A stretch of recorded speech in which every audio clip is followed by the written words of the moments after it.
Once a department store in 1947, is now an iconic restaurant and bar with some surprises.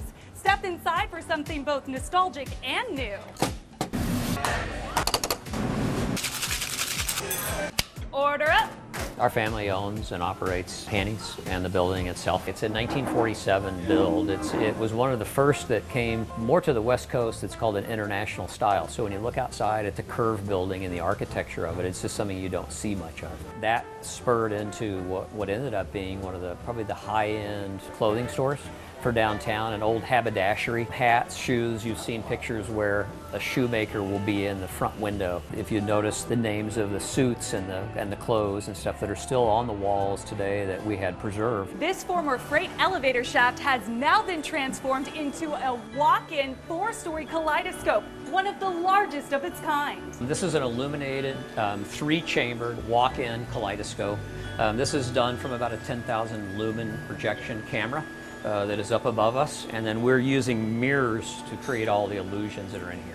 So there are literally mirrors on the floor, there are mirrors on the ceilings, mirrors on the walls, and then a video projector in which our designer makes the different patterns and the music for us. This glass floor is suspended over Hanny's historic basement, which has a story of its own. Now that we're down in the creepy basement, what's the story with the dolls? The infamous creepy Hanny's dolls in the basement. Who would have known, right, that they would take off? They've been a staple around here for literally for decades. This happens to be from the kaleidoscope elevator shaft that we were in that was decommissioned. That's the door for it. And these dolls, as we started to set them around it, it just kind of took off. People started coming down to leave a token for the dolls, as you can see, where they're throwing money at them. We've got new additions to this. We have the first male that we added to it. It's kind of taken on a life of its own. From the bottom to the top floor we go for more photo ops. Even the bizarre bathrooms have become Instagram worthy. They were the former fitting rooms.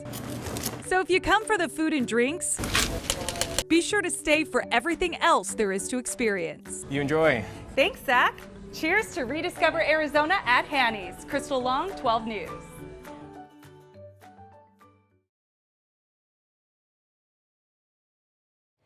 Get the popcorn poppin'.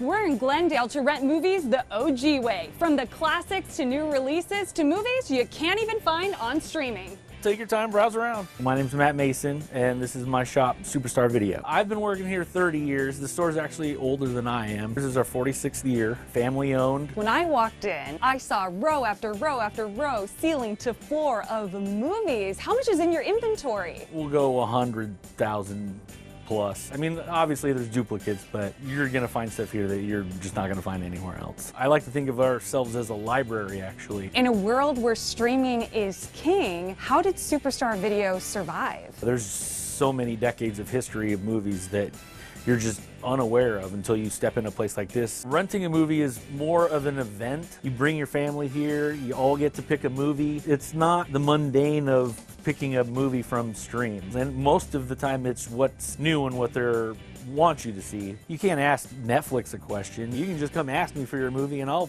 find it for you. Like, 'cause I catalog them, I put them away, I know where everything is. And even if you don't know what the movie is called, I'm gonna find your movie. And if I don't have it, I'll track it down. Oh, I was looking for this.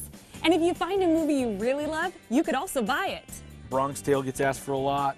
Drop Dead Fred gets asked for a lot. And movies don't have to be old to be hard to get. This is a movie just from, we'll just say 5 years ago, Ready or Not. This is a movie you can't stream anywhere and is already a rare movie. Why are you passionate about keeping those doors open? One, I love to collect these movies. And two, I love the interaction with other movie fans. Thank you, we'll see ya. That come in looking for a movie, and whether you want to talk about a movie or you're looking for that hard to find movie, it's something you just don't get in everyday life. So do the right thing and get your nostalgia fix by taking the family on a joyride to Superstar Video, a wonderland of movies. You'll find the rental you want, and oh, he's got games too. And don't forget the deal, 4 for specials and 99-cent Super Mondays. In Glendale, Crystal Long, 12 News.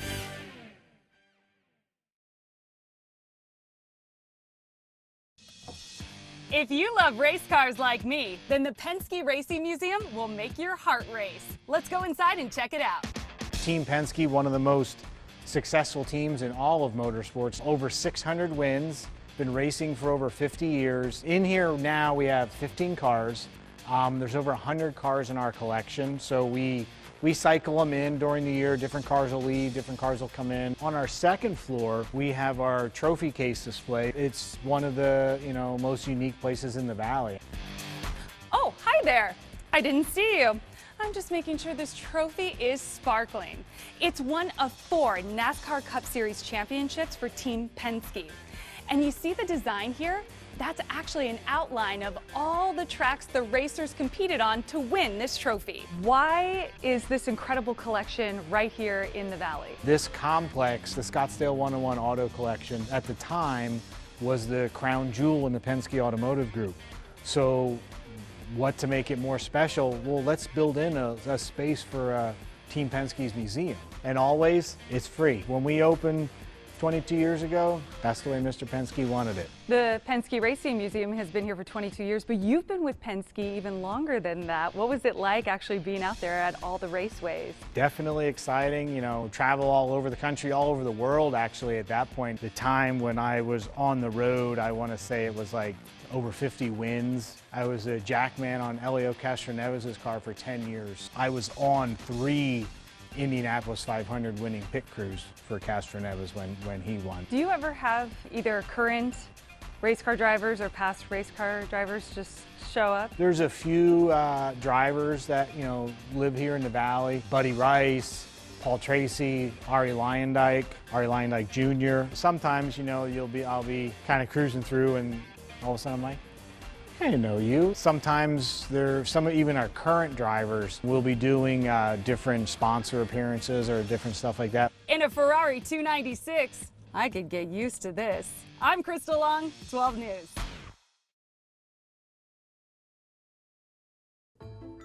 Feel like a kid again at the Arizona Doll and Toy Museum. It's a collection of about 1,000 vintage toys from around the world.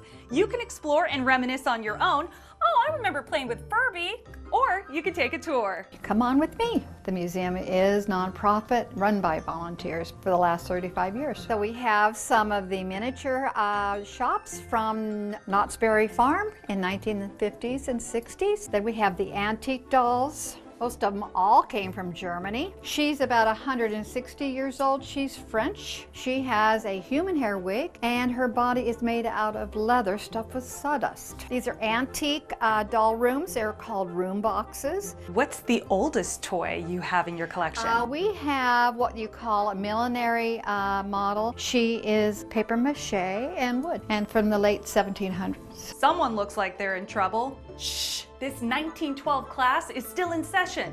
Hey, did I see somebody passing notes? And then as we go into the museum, we start getting into more newer toys. We have the American Girl, we have G.I. Joe, Betsy Wetsy, Tiny Tears, Thumbelina, Barbies, of course. But before Barbie, the most important doll was Shirley Temple. Everybody loved Shirley Temple. Cootie was a huge game for a lot of kids in the 60s and 70s. This is a day and age when it's all about video games. Why is it important to collect these vintage toys and put them in this museum for people to come and enjoy? Just to know what your grandparents had or your parents and just how it has evolved. There's not a lot of even toy stores around anymore, let alone antique stores or museums. We should really look back and remember some of our good times with toys as we were children. What was your favorite toy to play with when you were growing up? All kinds of dolls, paper dolls mostly. Kathy, what would you say is one of the most unusual dolls you have in your collection? So this girl here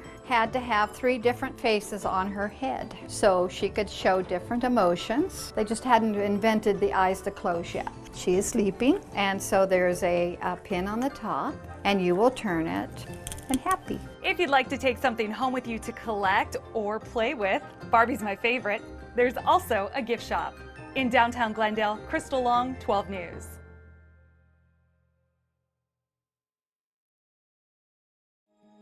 This place really rocks. We're in a galactic gallery where you can explore 4.5 billion years of our solar system's history right here in Tempe at Arizona State University. And I'm just Really excited to share one of the world's best meteorite collections with as many people as I can.